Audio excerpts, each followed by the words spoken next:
It's our second top four. Is it going to be Cischke or Hirofumi Kimura joining James Evans in the grand final tomorrow on Championship Sunday? We want to hear you for Koraidon and Chiyu, Smeagol and Koraidon for Hirofumi. Immediately we're off to a really aggressive start from both of these players. The Koraidons staring each other down, but Gio's with the Life Orb has definitely the advantage in terms of damage output here, and with the Smeagol not able to go for a fake out and instead only opting for having a follow me.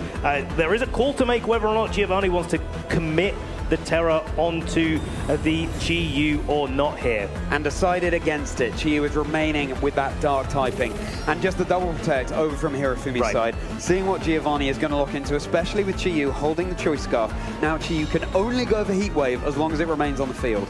Yeah, it's like this is a pretty nice situation to have to go for the Heat, want to go for the Heat Wave over and over again, but it all comes down to whether or not this Smeagol gets a Moody boost in its speed. If it does, Hirofumi can take the advantage. No, just a special defense boost and a special attack drop. It's a good thing that Koraidon wasn't targeting into the Smeagol with the Spiker Shield, because a little bit of chip here, a little bit of chip there from the Life Orb recoil as well, and that Koraidon will be much shorter for this match than Gio would have liked otherwise. Just think, like, looking at this situation as well, the Chiyu, if it goes down in this spot for a little bit of extra damage on Hirofumi's side, I think Gio would probably be pretty happy with that, especially if he's hovering over the flame charge, gets that speed boost, and does in fact outspeed Hirofumi's Koraidon. The Life Orb really starts to come into its own. The withdrawal of the Smeagol. There's not going to be any spore pressure on this turn. What is Hirofumi switching in from the back in its place is going to be Incineroar, reducing the physical attack of this Koraidon with the Life Orb, not the clear amulet, so very much vulnerable to that. Time for our terrestrialization, which is going to be the target of choice. New type, new me. One of these Koraidon has gone for its Terra Fire type, embracing that Orichalcum Pulse of the past, that Chandelier, hopefully lighting the way for one of these trainers through to the grand finals. Hirofumi's has gone for that, taking this Heat Wave, not very effective before Terra, not very effective after. The Flame Charge now into the Incineroar. Crucially, you get your speed boost on Gio's Koraidon. And it's whether or not this is a Flare Blitz or a fighting type move, a low kick into the Chiyu, but instead a Flame Charge, so these Koraidons matching each other's speed, but ultimately that does mean that Chiyu remains on the board.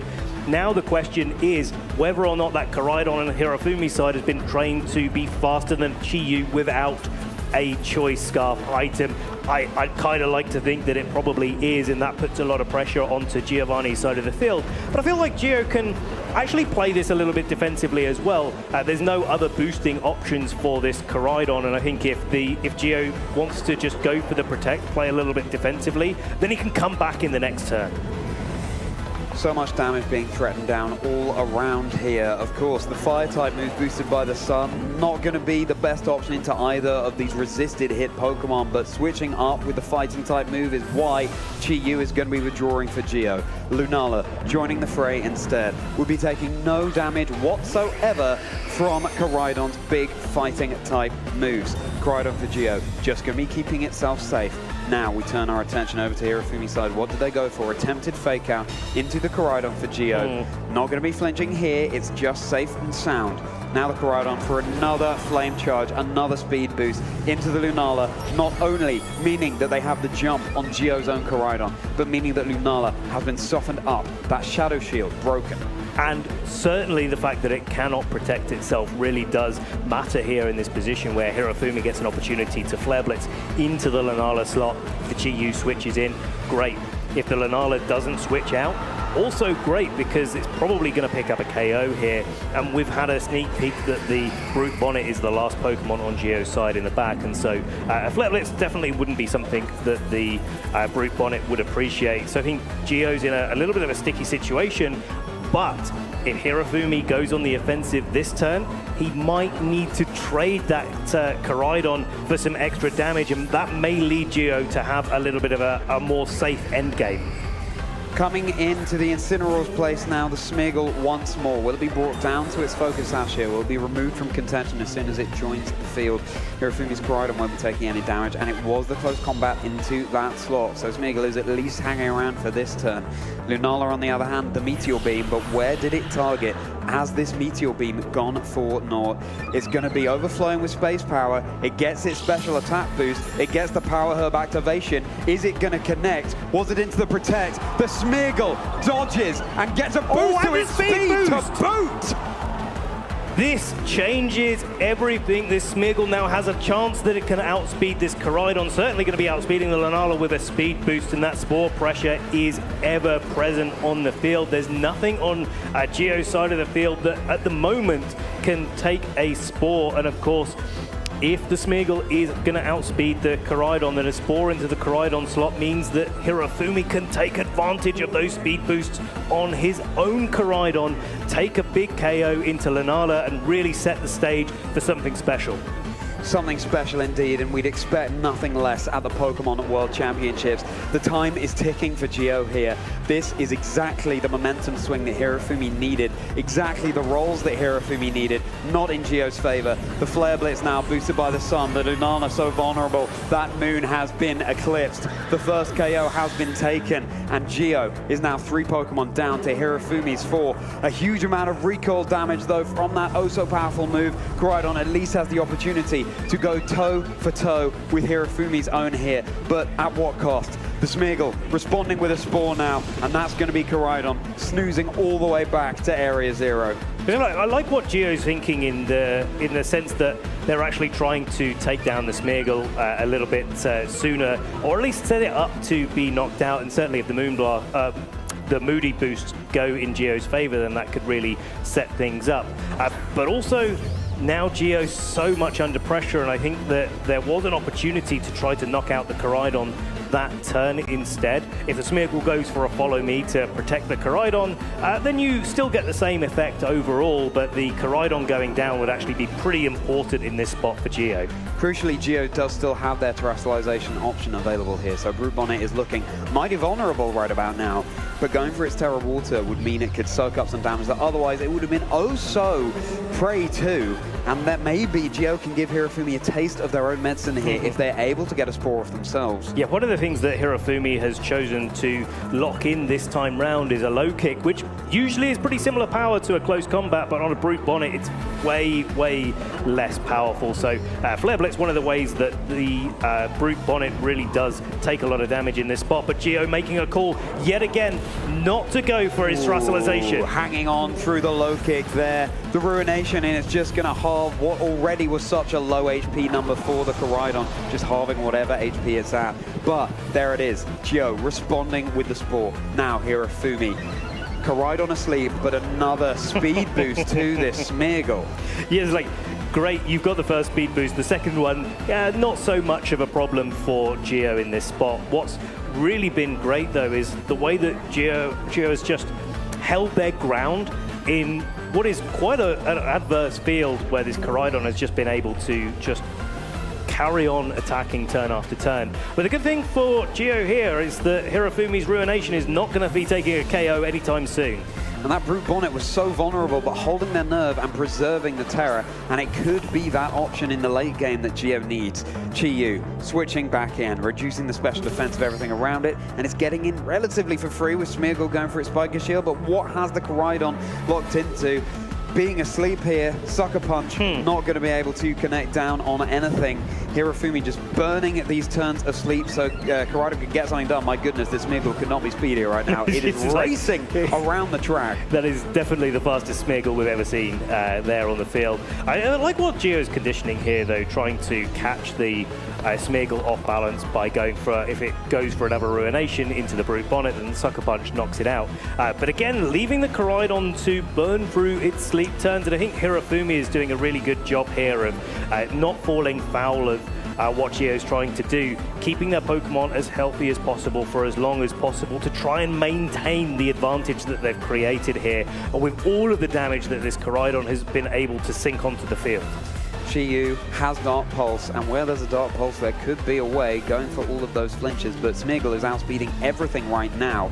Koraidon will be remaining asleep. It could wake up next turn. Brute Bonnet has become the center of attention. Any incoming moves from Smeargle will be redirected there. Ruination now into the Brute Bonnet here is a Dark type, but it's taking that Dark type medicine as well.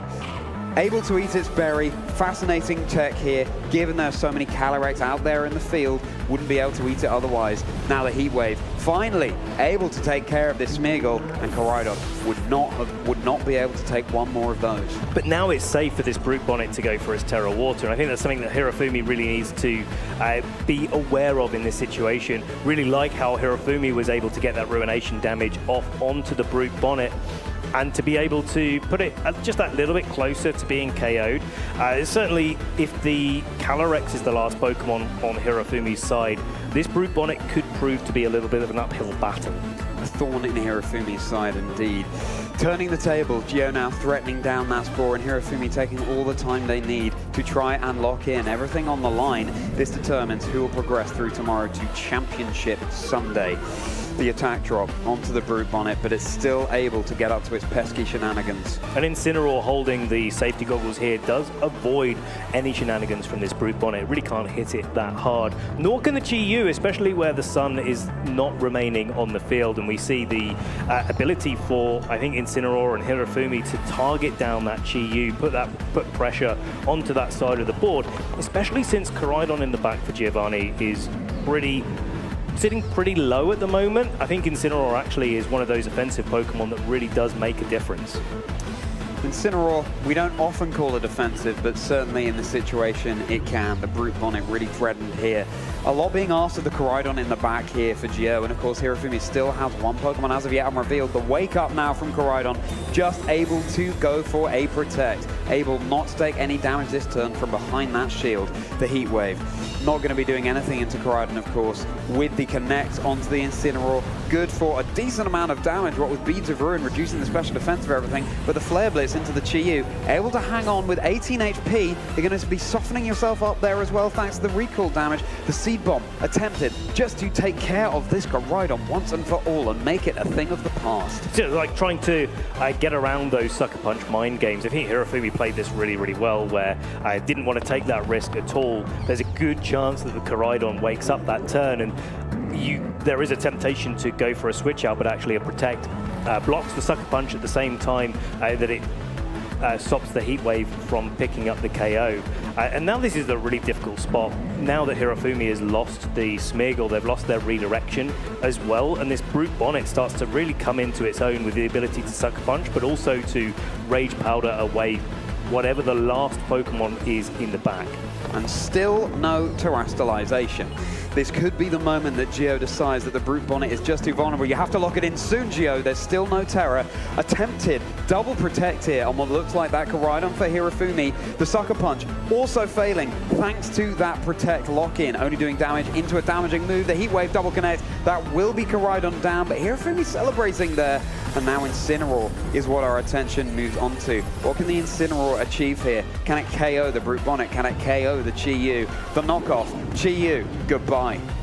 Clever knockoff there from Hirofumi, just making sure that the Flare Blitz, which recoil damage would have probably knocked out the Incineroar there, was really, really well judged.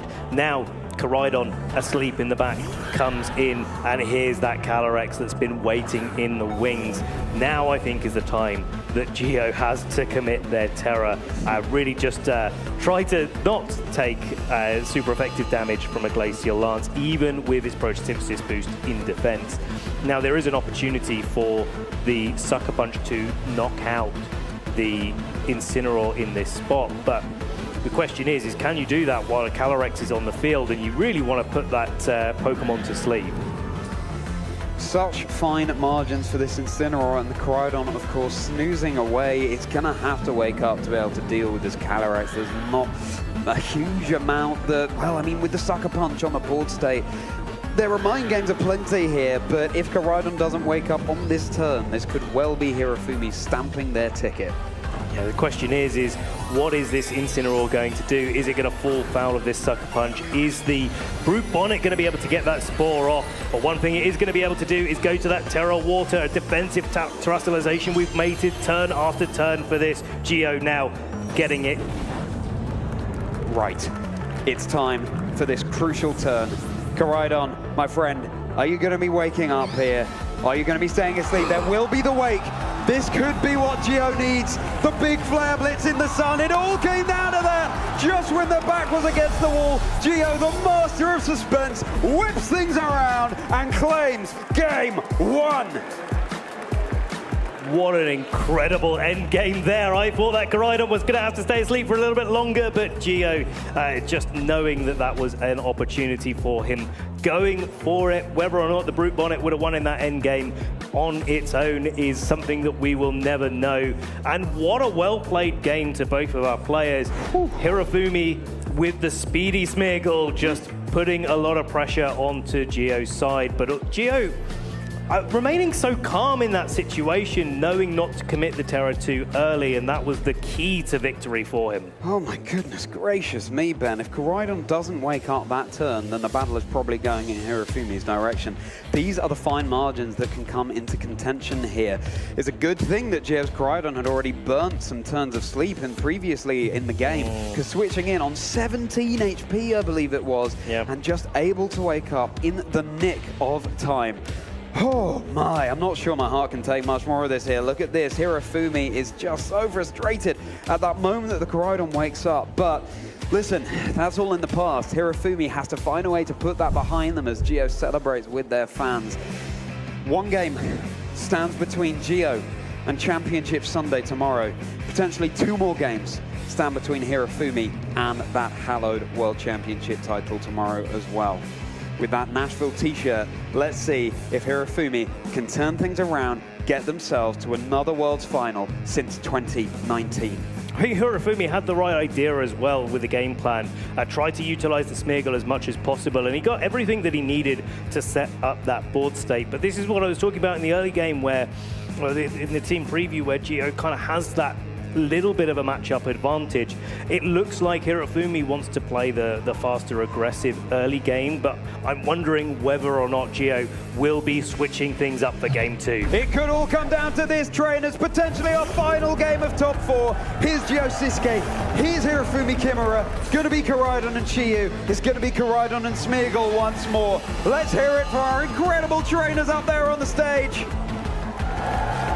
And immediately we're off to this really aggressive start again with Koraidon and Chiyu just putting a lot of pressure onto the Smeargle. Whether or not it gets its Moody boost or not, the question is, and still is, from game 1, whether or not the Koraidon and Hirofumi side can actually deal effectively with this Chiyu. This might be another situation where low kick actually comes back to bite Hirofumi in this position, because actually onto a Chiyu, that's a pretty low base power move. Maybe the reason that Gio is content not to go for the Terror here. Is it going to be another double tech just like we saw in game 1? Yes, it certainly is. So now Hirofumi will have the advantage of knowing what Gio is locked into with their Chiyu. The Heat Wave, the move of choice, spread damage, even more damage in the sun, and with the Beads of Ruin reducing the special defense of everything around it. And now we turn our attention to Gio's Koraidon, just attempting close combat, wanting to remove that Koraidon as quickly as they possibly can. This is a really nice game plan from Gio as well, is trying to knock out the Koraidon there as quickly as possible, because that's the main damage dealer that Gio is worried about, and Hirofumi's going to have to be mindful of that. But if you go for the follow me, you're not going for the Spore in these sort of scenarios, so you have to trade your Smeargle for the ability for your Koraidon to attack. Otherwise, Gio's Koraidon, which looks like it's going to be the speedier one in this situation, in combination with the Heat Wave from the Chiyu, would easily be able to pick up the KO on Hirofumi's Koraidon. Will it be the move of choice for Gio here? One game stands between them and making it to Championship Sunday tomorrow, and they're going to have to lock in to be able to secure it, because one thing's for certain, Hirofumi is not going to be able to give them an easy time of it. The Heat Wave, there's going to be a miss onto one of these targets, and the dodger will be the Smeargle. Its focus sash remains intact. That could be huge. That means that the close combat is not going to be KOing the Smeargle through its focus sash this turn. What has the Smeargle been responding with? Well, first of all, after the Koraidon for Gio softens itself up, the recoil of that close combat, and indeed the life orb. We're going to see the Koraidon go for low kick, and it's going to be enough for the KO onto Gio's Koraidon there, softened up as it was from close combat, and now the Smeagol, the boost to the speed once more, and the attack drop. I don't know what Hirofumi is telling this Smeagol in the break between game, but it's certainly getting all the rolls that it needs. And this is the point where you've got to make a decision if you're Gio. That speed boost happening again, but we know the Brute Bonnet can redirect any spores away from this GU, and maybe the GU is the thing that Gio needs to rely on in this match. Just keep on attacking over and over again with a heat wave, and eventually you do enough damage to be able to carve through your opponent. If Gio can maintain that Lunala with a Meteor Beam as well, and a likely Incineroar that's in the back, a likely Calyrex Ice Rider, if game one is any indication, that would be in the back. Lunala is that Pokemon that you really do want in the end game, rather than the Brute Bonnet. Yeah, absolutely. With the Shadow Shield intact, it could just be the ace card that Gio needs in this situation. But Brute Bonnet is making an earlier appearance this game. The Protosynthesis giving him that all-important defense boost.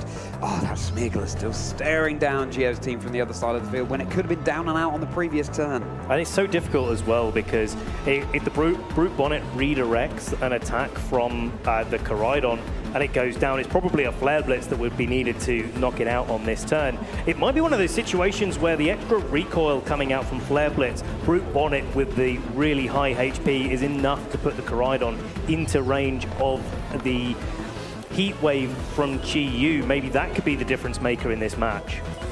Okay, considering the Sucker Punch into the Smeagol here, predicting a damaging move. Koraidon's going to be switching out and coming in its place. Going to have to be careful what's coming in, because GU could really threaten it down, but Incineroar, the perfect switch in. Fire Dark versus Fire Dark. The attack drop onto the Brute Bonnet crucially. Smeagol just protecting itself. Has Hirofumi got their Incineroar in for free here? The Sucker Punch attempted, so Smeagol, really good call there. And now, of course, we know the Chi-Yu locked into Heat Wave, which in the sun and with the Beads of Ruin is not going to do insignificant damage to this Incineroar by any means. No, it's like, this is a really clever set of plays from both of our players, right? Because okay, it's the speed drop there. Speed drop now, but the Smeagol still has one speed boost, and actually, that is a big deal in this scenario, actually, because the Smeagol now being at 1+ speed is likely slower than the Chi-Yu on Gio's side. So a Terra Ghost could be one of the ways that Gio can get around this fake out and still go for a Heat Wave. But if you do that, you open yourself up to a knockoff from this Incineroar, and so Hirofumi still looks to be on the upper end of this scenario. The fake out into the Chi-Yu. Not moving this turn with a critical hit for style points. Now the Rage Powder. Brute Bonnet is the center of attention. We know GU isn't dishing out any damage. This means that Brute Bonnet could be really taking one for the team here, but of course the Spore, Brute Bonnet, a grass type, is not going to be put to sleep. Now, what's going to be the drop? The attack. Smeagol still at +1 to its speed. But now Chi-Yu is likely going to be outspeeding it and putting pressure on with a Heat Wave. We've seen Hirofumi really be quite comfortable to have that Smeagol stay in and hedge their bets as to whether or not the Moody is going to activate in their favor or not. I wouldn't be surprised to see that again from Hirofumi. And the Chi-Yu is doing a great job of just whittling down Hirofumi's team, and that's something that Hirofumi's definitely going to need to be mindful of, because you can't switch a Calyrex in on one of those Heat Waves. The only way to have that taking front and center would be to have a Pokemon like Smeagol knocked out on this turn and try to bring it in. Most notably as well, Hirofumi not committed to Terra yet, so a Terra on the Calyrex that's likely in the back could be a route to victory here. Well, the one route Brute Bonnet is taking is off the field. Lunala, the Pokemon fan, is joining in, and aren't we all trainers? That gleaming, shiny Lunala, in the face of another spiky shield from the Smeagol here, just trying to preserve it as long as Hirofumi possibly can. Heat Wave once more, and again, it's all going to rack up against this Incineroar, but actually it's going to be the miss here. So Incineroar is all the safer now. Knockoff into the Chi-Yu, the Choice Scarf now removed. And now, if the Moody drops the speed again, I think Hirofumi will be a little bit unhappy. Here's the special defense rise. Defense, and the attack drops. Okay, so now this Smeargle with the Choice Scarf removed from the Chi-Yu, one stage of increased speed will be the fastest Pokemon on the field. But now it can only target one Pokemon at a time, right? So Lunala gets the opportunity to try to attack. And if not Chi-Yu, if Chi-Yu is the target of a Spore from Hirofumi, then Chi-Yu gets to attack. It's not necessarily a great thing as well to remove the Choice Scarf on the Chi-Yu, because it means you can switch up the move you lock into. He could actually come back to bite Hirofumi later in the game. It all comes down to the switches as well with that Brute Bonnet in the back. If Hirofumi can make the right call here, then maybe this could put him in a really nice scenario to be able to clinch this game 2 here. Come back in the set. If Hirofumi loses here, they are out of the tournament. They don't get a second try at getting a win in the World Finals. Speaking of comeback, that's Lunala comeback and Brute Bonnet coming in its stead. The Spore attempted into that slot. Gio making fantastic calls left, right, and center. And finally, that Smeargle is down and out. Incineroar taking less damage than it did before. The sun no longer shining, beaming down from the sky.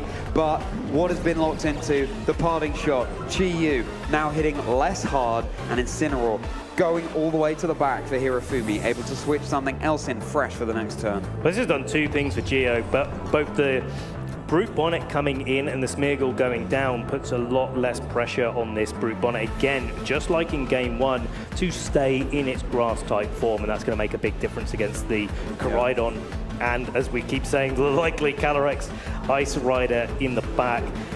Especially as well in this position in game 1, Gio had lost the Lunala at this point, and keeping it healthy in the back is a really great way to find a solution to the end game, especially with your Shadow Shield intact. And I think Hirofumi is going to have to do a lot of work to be able to deal with the Pokemon Gio still has remaining. Here's that Calyrex Ice Rider though coming back in.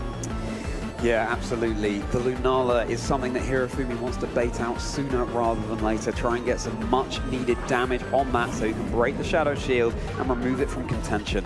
Now, Brute Bonnet not going to be hitting as hard. Chi-Yu, special attacker, shrugs off that attack drop. I think the route here for Hirofumi could be to try to go for a Leech Seed onto that Brute Bonnet, start trying to recover away. It's not the fastest way to win a match, but it's certainly keeping that Calyrex as healthy as possible could be something that's very important. But Brute Bonnet, the grass type, isn't going to be able to take that Leech Seed. Right, so if it's Terra Water or not. Water. Yeah. And that's another reason that these mind games are oh so prevalent in these trainers' minds. I think it's like the Brute Bonnet doesn't at the moment have its Defense Approach Synthesis boost and won't be able to take advantage of the Citrus Berry with Calyrex on the field and its as-one ability. So it is a difficult call to make to not go for your Terra Water in this spot. But the Calyrex is going for a Terra of its own. That Terra Fairy gives it a great matchup in this scenario. An incredible match between these two fantastic trainers. The Terra Fairy, but the Brute Bonnet is staying as a grass type. Has this been the call that they need? Well, with Spore able to connect down into the Calyrex. A little bit of breathing room now for Gio, but still so vulnerable to the Incineroar that could threaten it with the Flare Blitz. The knockoff once more. Chiu's already lost its Choice Scarf, and that means that knockoff isn't hitting as hard, but you're just chipping away as much as you can and maybe trying to get the jump on a Lunala that could have been switching in there. Yes, Lunala in the back is looking even more devastating in this spot where the Brute Bonnet is a little bit faster than I think maybe Hirofumi was expecting, and that's certainly something that has put the advantage squarely in Gio's favor. With the Calyrex asleep, yes, it could wake up at any point, but the Glacial Lances would have to start connecting and getting those boosts up so that the Calyrex could try to deal with this Lunala in the back. Let's not forget as well, the Lunala in the back is also a Terra Water, just like this Brute Bonnet, so there is two ways that Gio can utilize a very nice defensive Terra Water against his opponent Hirofumi. Need to remove this Incineroar as quickly as possible to make your Lunala all the safer. Now it is time for that terrestrialization. Gio called the timing perfectly in the last games. Let's see if it works out just as well in this one. Brute Bonnet is now a water-type Pokemon. Is not taking half as much damage from fire. Is not taking half as much damage from ice. The overheat, fire-type move into the Incineroar. Not going to be enough to secure the KO here. Reducing the special attack drop harshly of that Chi-Yu to boot. and the backup Flare Blitz as well. There will be some recoil, but it looks like this Incineroar might just be hanging on the field for Hirofumi here. Yeah, that looks like about 1 HP that it's clinging on with. The Seed Bomb, though, that's going to be enough to remove the Incineroar from contention. We're down to a 2v2 trainers, Brute Bonnet and Lunala versus Koraidon and Calyrex Ice Rider. A really nice play from Hirofumi there to try to take a knockout. Oh, and the Trick Room as well. Okay. My goodness me, this means that Calyrex is going to be moving first. The slowest Pokemon, Trick Room, has just reversed the speed orders here. But that does mean that the Lunala in the back is going to be faster than the Koraidon in the back for Hirofumi. Not only that, the Brute Bonnet Spore is still very much a threat for Hirofumi to be able to deal with, and so you can see where Hirofumi's trying to go in this match, trying to really leverage the power of Calyrex Ice Rider in this endgame scenario, but reversing the dimensions looks like it's helping Geo more at the moment. You've got to love that defense boost on the Brute Bonnet as well in the face of these two physical attackers. That could make the difference between Geo losing this game and winning it. 1 HP is infinitely more than 0. And now the decision as to where you target. I think you've got to be really accurate here, but I think there's no reason for Geo not to play this just nice and straight. Go for the Spore on the Koraidon and just get that special attack boost on the Lunala. It's going to be so difficult for Hirofumi to come back from this scenario. The Leech Seed, of course, will be breaking Lunala's Shadow Shield. The Meteor Beam now with the Power Herb. It's going to be activating in 1 turn, but can it connect the special attack boost? The Power Herb activation. Lunala channeling all of that Luna energy. Here it is, the Meteor Beam into Hirofumi's Calyrex. It takes it pretty handily. And the double Leech Seed here actually could be a route to victory for Hirofumi.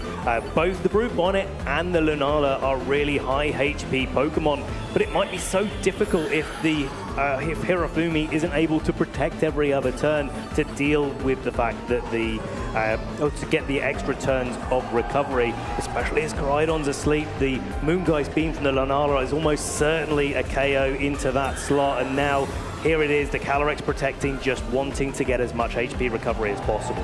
The Spore attempted down into that slot just to try and make this even cleaner for Geo, but now the Moongeist Beam, Koraidon for Hirofumi. Will it be returning to Area 0 on this turn? Yes, it certainly will with that special attack boost. Geo already having a mini celebration, remaining so calm and so very collected. The leftovers recovery though, the Leech Seed recovery to boot. If there's one Pokemon that might be able to turn this around for Hirofumi, it is this oh so bulky, oh so healthy Calyrex Ice Rider. The Leech Seed has done a lot of work in this end game where the Lunala now doesn't have its Shadow Shield. The Calyrex is keeping itself relatively healthy and getting a second Leech Seed. Oh, the Brute Bonnet doesn't connect. Brute Bonnet. It's all coming up. Geo now. Spore. Calyrex Ice Rider not going to attack. It's going to be asleep for at least the next turn. This seems like it could be it. The night is clear. The sky is starry. The moon is shining bright. Calyrex looks like it might just be able to hang on through one more of those, especially with leftovers, especially with Leech Seed. All of a sudden, it looks like this horse might have galloped its last. It's looking that way as the HP recovers onto the Calyrex. I think that second Leech Seed could have been absolutely pivotal there for Hirofumi.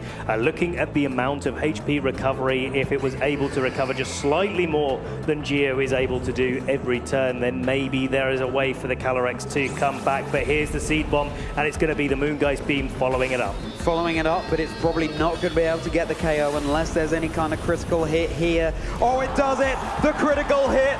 Trainers, meet your second